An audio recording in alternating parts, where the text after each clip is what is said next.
নমস্কার, আমি স্বাতী মণ্ডল চলে এসেছি আবারও একটি নতুন ব্লগ ভিডিও নিয়ে।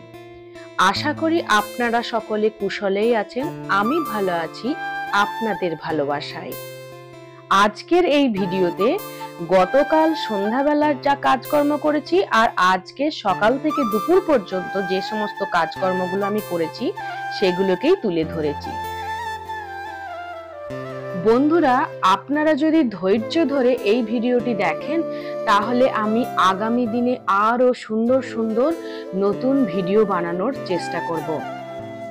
অহনা তো ওর বাবার কাছে পড়ছে, ওর বাবা যখন বাড়িতে থাকে ওর বাবাই পড়ায়, আমি ঘরের কাজকর্ম করি আর বাকিটুকু যেটুকু সময় আমি হাতে পাই সেটুকু সকল আত্মীয় স্বজনদের আমি খোঁজ খবর নিই। এটুকু টাইম আমি ওর বাবা থাকলে নিই, ওর বাবা পড়ায়, সেই জন্য আমি সেই সময়টা এই কাজগুলো করে থাকি। আর এদিকে রান্নাটা তো করতে হবে আমাদের, সকাল দুপুর সন্ধ্যা আর রাত্রে এই 4 বেলা খাওয়া দাওয়া আমার পরিবারে বিশেষ করে টাইমে টাইমে হয়। মানে দুপুর 1টা থেকে 1:30টার মধ্যে বাড়িতে থাকলে খাওয়া দাওয়া হয়ে যায়, আর অহনা যদি স্কুলে যায় তাহলে তো হয় না বন্ধুরা, একটু দেরি হয়ে যায়। যদি বাড়িতে থাকে তিনজনের একদম টাইমে টাইমে খাওয়া দাওয়া। আর রাত্রি মানে সন্ধ্যার দিকে একটু হালকা কিছু খেলাম, আর রাত্রি 9টা থেকে 9:30 ম্যাক্সিমাম হয়তো 10টা বাজে, ওর মধ্যে আমাদের রাত্রের খাওয়া দাওয়া কমপ্লিট।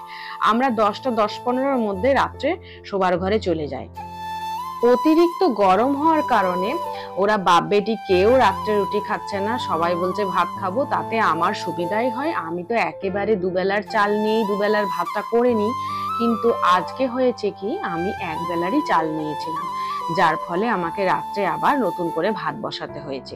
একদিকে ভালোই হচ্ছে, দিনের বেলা কিন্তু এই গরমে আমি বিশেষ কিছু পদ রান্না করছি না, ওই একটি কি বড়জোর দুটি। তো ভাতটা যদি গরম গরম থাকে তাহলে তো খেতে সুবিধা হয়, যা একটা থাকলেও কোনো অসুবিধা হয় না। বন্ধুরা, আজকের এই ভিডিওর থাম্বনেলে আমি লিখেছি যোগ্য জবাব, হয় মানুষ নয়তো সময়।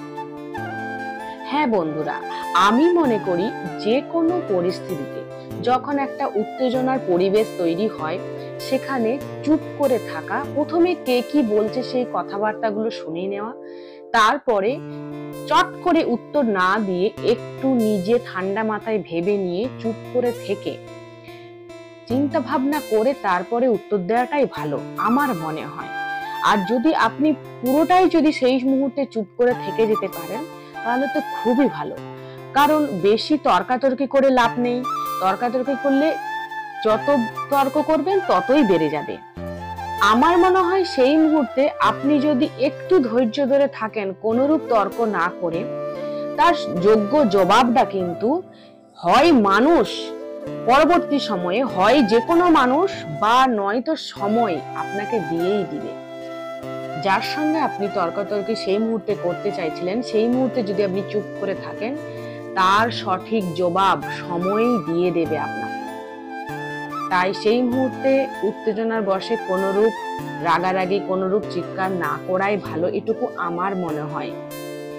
এটা বলার কারণ আপনারা বিশ্বাস করুন বন্ধুরা, আমি আমার জীবন দিয়ে উপলব্ধি করেছি, আমার সঙ্গে এরকম অনেক ঘটনা ঘটেছে, অনেক। আজকে আমি বুঝতে পারছি যে সেই পরিস্থিতিগুলো আমি কিভাবে পেরিয়ে এসেছি। তাই এখন যে কোনো পরিস্থিতির যদি সেই রকম কোনো সমস্যা তৈরি হয়, আমি সেখানে বন্ধুরা বিশ্বাস করুন একদম চুপ হয়ে যাই। সেই মুহূর্তে তো কোনো কথাই বলি না, পরে সেটা ঠান্ডা মাথায় চিন্তা ভাবনা করে তারপরেই আমি কথা বলি। কারণ আমি সেই মুহূর্তে যে কোনো কথা বলবো সেটাই ভুল, আর সেটাই অন্য দিকে চলে যাবে। আর আমি পারি না বন্ধুরা, সেই জন্যই আমি চুপ করে থাকি। কারণ ওই সময় যে কটা কথা বলবো আমি জানি এটা আমি ভুল বলবো, আমি সেই সময় সঠিক কথাটা বলতে পারি না। তো যাই হোক বন্ধুরা, কেউ কিছু মনে করবেন না, আমি আমার জীবন দিয়ে কিছু কিছু ঘটনা উপলব্ধি করে কিছু কথা নিজে নিজেই আমি বুঝতে পারি, সেটুকুই আপনাদের সঙ্গে শেয়ার করি, কিচ্ছু মনে করবেন না প্লিজ। এদিকে তো আমার মেয়ে অনেক এখন হেল্প করে আমাকে, মানে পড়ার ফাঁকি দেওয়ার জন্য। এদিকে দেখলেন আমার তেল ফুরিয়ে গেছে, ও বোতল থেকে তেল মানে ছিপিটা খুলে তেল বের করে দিল আমাকে। এবং এই যে পেঁয়াজটা ভাজবো না রাতের খাবারে, সেই লবণটাও আমাকে দিয়ে দিল। এবং খাবারগুলো যখন রেডি করে নিয়ে আমি বেড়ে নিই, তো আমরা নিজ মেঝেতে বসে খাই, ওকে বলি একটা একটা করে ধরে ধরে নিয়ে যাও। ও টুকটাক কাজগুলো বাড়িতে করে, আর ওর বাবা বলে এখন একটু করে করিও, না হলে শিখতে পারবে না। তো রাতের খাবার আমাদের রেডি, আমরা এরপর রাতের খাবার খেয়ে নেব। বন্ধুরা আজ রবিবার, আজকে কটা নাগাদ উঠলাম, আজকে অনেকটা টাইম ঘুমিয়ে নিয়েছি। আমার বর উঠে ওর মর্নিং ডিউটি ও চলে গেছে, আমি জাস্ট উঠলাম, মেয়ে এখনো ঘুমাচ্ছে। আপনাদেরকে দেখায় কটা বাজে, কি অবস্থা দেখুন একবার, দেখুন 9টা বাজতে যাচ্ছে। উনি উঠে নিজেই চা করে খেয়ে চলে গেছে। আর একটা কাজ আমার খুব গুরুত্বপূর্ণ করে দিয়ে গেছে, আমার ঠাকুরের পুজোর জন্য দেখুন ঠাকুরের মশারি খুলে রেখে গেছে আর ফুলটাও তুলে রেখে দিয়ে গেছে। এই দেখুন কি সুন্দর, বাইরে থেকে এসে ফুলটা তুলে দিয়েছে আর ঠাকুরের মশারিও খুলে রেখে গেছে। ও নিজের মতো করে চলে গেছে, এরকম যায় যেদিন আমি উঠতে পারি না সেদিনে ও নিজের মতো করে চলে যায়। আর এদিকে মেয়েও এখন ঘুমাচ্ছে, এখনো পড়ে পড়ে ঘুমাচ্ছে। কি অবস্থা বুঝুন, এখন রান্নাঘরে পুরো সিঙ্কে বাসনে ভর্তি, ঘর পুরো একদম লবডঙ্কা। এদিকে 9টা ছুঁই ছুঁই না 9টাই বেঁচে গেছে। এরপর আমি সারাদিনের কাজকর্ম করতে শুরু করব, আপনারা দেখতে থাকুন ভিডিওটি। এখন 10টা বাজতে চললো, আমার মোটামুটি ঘর গোছানো হয়ে গেছে, রান্নাঘরের সিঙ্ক পরিষ্কার হয়ে গেছে। আর সকালে কি খাবো দেখুন একবার রেডি করেছি, পান্তা ভাত। আর কালকের এগুলো ছিল আলু সেদ্ধগুলো রাত্রে মাখবো বলে নিয়েছিলাম, কিন্তু হয়নি। তো যাই হোক আজকে কাজে লেগে যাবে। এই যে এদিকে আলু চটকাবো, মানে আলু মাখা করব, কাঁচা পেঁয়াজ আর লঙ্কা দিয়ে, লবণ আর সর্ষের তেল নিয়েছি, আর অল্প একটু চানাচুর নিয়ে নিচ্ছি। ভাতটা অল্প আছে, দেখি মেয়েও ভালোবাসে, মেয়ে যদি খায় মেয়েকেও দেবো, আর আমিও অল্প করে একটু নিয়ে নেবো। এদিকে দেখুন ঘড়ির কাঁটায় প্রায় 10টা বাজতে যাচ্ছে, এখনও অহনা পড়ে পড়ে ঘুমাচ্ছে। তো ওকে এরপর তুলি, খাই দেখি, তার মতো না, ও যদি এবার না খায় বড়োর মতো রান্না করতে হবে। মোটামুটি ঠাকুর ঘরটাও গোছানো হয়ে গেছে, ঝাড়ু হয়ে গেছে, ও পড়ে পড়ে এখনও ঘুমাচ্ছে। কালকে বলেই রেখেছিল জানেন তো, যে আজকে রবিবার, আজকে কিন্তু আমি তাড়াতাড়ি উঠবো না, এখন তুলতে গেলেই চেঁচাবে। অনেক রাত করে শুয়েছে, রাত্রে তো মস্তি চলতে থাকে বাপ বেটে। তো যাই হোক সেটা আমাকে ভুগতে হয় এখন। এই যে উঠছে না, কখন থেকে বলছি ওঠো ওঠো। তো তুলি এখন দেখি কি উঠছে কেন। যাক উঠে গেছে, বাথরুমে গেছে হচ্ছে। বাথরুমে নাকি রে? আচ্ছা আচ্ছা ঠিক আছে, তাড়াতাড়ি উঠে চলে এসো। এই ঘরটা একটু পরিষ্কার করতে হবে, পরিষ্কার করে নিই। আপনারা ব্লগটি দেখতে থাকুন, আশা করি ভালো লাগবে। না নিয়ে এসো, নিয়ে এসো, খাবে তো? আচ্ছা ঠিক আছে নিয়ে এসো। হ্যাঁ হ্যাঁ সবগুলোই ধরে নিয়ে আসো। তো এখন আমরা পান্তা ভাত খাবো। না গোটাটা নয়, মাখা যেটা আছে ওইটা নিয়ে এসো। তো বন্ধুরা এখন আমরা পান্তা ভাত খাবো মায়ের বেটি দিয়ে। তো বন্ধুরা গরমের দিনে এই খাবারটি আমার মনে হয় অনেকেরই প্রিয়, আমার তো খুবই প্রিয়। আমি তো ইচ্ছা করেই রেখে দিই রাতের ভাত একটু করে, যে পরের দিন যেন পান্তা খেতে পারি, তাহলে অনেকটা সময় খিদে পায় না। আর সত্যি কথা, যাদের হজম করতে পারে তাদেরই খাওয়া উচিত, আমার এই পান্তাটা খেলে অসুবিধা হয় না। আর ভাতটা একটু কম ছিল বলে অহনা তো খাবে বলেছে, সেই জন্য অল্প একটু মুড়িও মাখিয়ে নিয়েছি, আমার কোনো অসুবিধা হয় না, আমরা খেতে ভালোই বাসি এদিকে এই রকম খাবারগুলি। সকালেরটা তো হলো বন্ধুরা, এরপর দুপুরেরটা চিন্তা করতে হবে। ওই 1:30-2 বাজলে এই পেটে একদম ছুঁচোই ডন মারবে, তখন তো দিক বিদিক শূন্য হয়ে যাওয়া, তখন খাবার খোঁজা, কি খাবো না খাবো।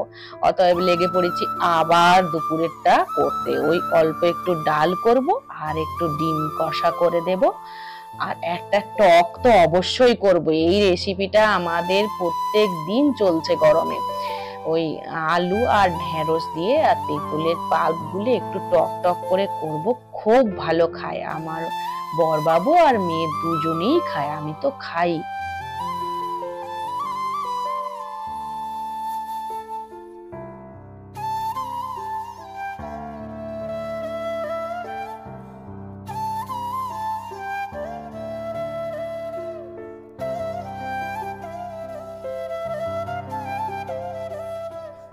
আমরা দুপুরে খাবার পর, দুপুরে নয় যখনই যে কোনো খাবার খাই তারপরে অল্প একটু আমাদের মুখ শুদ্ধি লাগে। তো দিয়ে গিয়ে দেখলাম যে জোয়ান মুড়িটা ফুরিয়ে গেছে, তো তো গতকাল অহনার বাবাকে দোকানে পাঠিয়েছিলাম, ও এনেছিল, তো ওটা আর ভাজা হয়নি জানেন। আজকে ভাবলাম একটু ভেজে নিই, ওটাও ভেজে রেখে দিলাম আর টকটাও বসিয়ে দিয়েছি। ভাবলাম কয়েক টুকরো বেসনের বড়া করে এটার সঙ্গে মিশিয়ে দেবো, তারপরে ভাবলাম না আর বাড়াবো না, এই সবজির টকটাই বেশ ভালো লাগবে খেতে, সেটাই বানিয়ে নিলাম। তো বন্ধুরা, ভিডিও কেমন হচ্ছে তা অবশ্যই কমেন্ট করে জানাবেন, আর ভালো লাগলে একটা লাইক অন্তত পক্ষে করে দেবেন, তাহলে আমি মনের আনন্দে আরো ভিডিও বানানোর আগ্রহ পাই। এদিকে রান্না আমার প্রায় শেষের দিকে। দেখুন ডিম কষাটা কষা নয়, একটু রস হয়ে গেছে। এই আলুগুলো একটু গ্লাসে করে ঘেটে দেব, আলুগুলো একটু চটকে এটার সঙ্গে মিশিয়ে দেবো। এটা ফাইনাল একটু করতে হবে। এখন আমি যাবো স্নানে বন্ধুরা, কারণ অনেক বেলা হয়ে গেছে, স্নানটাকে করে নিই। সেটা এই থাক, গ্যাসটা অফ করে দিলাম, থাকবো। আর এইদিকে টক, ডাল আর ভাত আর ডিম কষা এই হয়ে যাবে। আর ওর বাবা বলেছে দই আনবো। কটা বাজে দেখি, এই দেখুন 12:40। আর অহনা কি করছে দেখি একবার, স্নান করে লক্ষ্মী মেয়ে হয়ে আবার পড়তে বসেছে। কই রে দেখি কি করছো, বাংলা কি সুন্দর হাতে লেখাটা করেছে দেখুন, দেখাই দাঁড়াও একটু। কি লিখেছো একবার পড়ো তো শোনা। মনের ভাব প্রকাশ করার জন্য মানুষ যে কথা বলে তাকে ভাষা বলে। আচ্ছা, শিশু জন্মের পর মায়ের কাছ থেকে যে ভাষা শিখে তাকে মাতৃভাষা বলে। যেই বই পড়লে বাংলা ভাষা শুদ্ধভাবে বলা লেখা শেখা যায় তাকে ব্যাকরণ বলে। হাতে লেখাটাও খুব সুন্দর হয়েছে। যখন যেটা মন যায় করে আর কি, সবসময় যে ভালো করে তা নয়, এখন ভালো করেই করেছে, খারাপ খুব একটা হয়নি। বানান ভুল আছে দেখো, মূর্ধা বানানটা কিন্তু আজকেও সেম ভুল করেছো। হ্যাঁ, কালকে দেখালাম, আজকেও ভুল করেছে। এটা হিন্দি? আচ্ছা, এগুলো আমি চেক করব, বানানগুলো চেক করো সব। এবার আমি স্নানে যাব, স্নান পুজো করে দিই, তারপরে খাওয়া দাওয়া। বন্ধুরা, আজকের ব্লগটা এখানেই রাখছি। ভালো থাকবেন, সুস্থ থাকবেন, সাবধানে থাকবেন। দেখা হচ্ছে নেক্সট ব্লগে। বাই।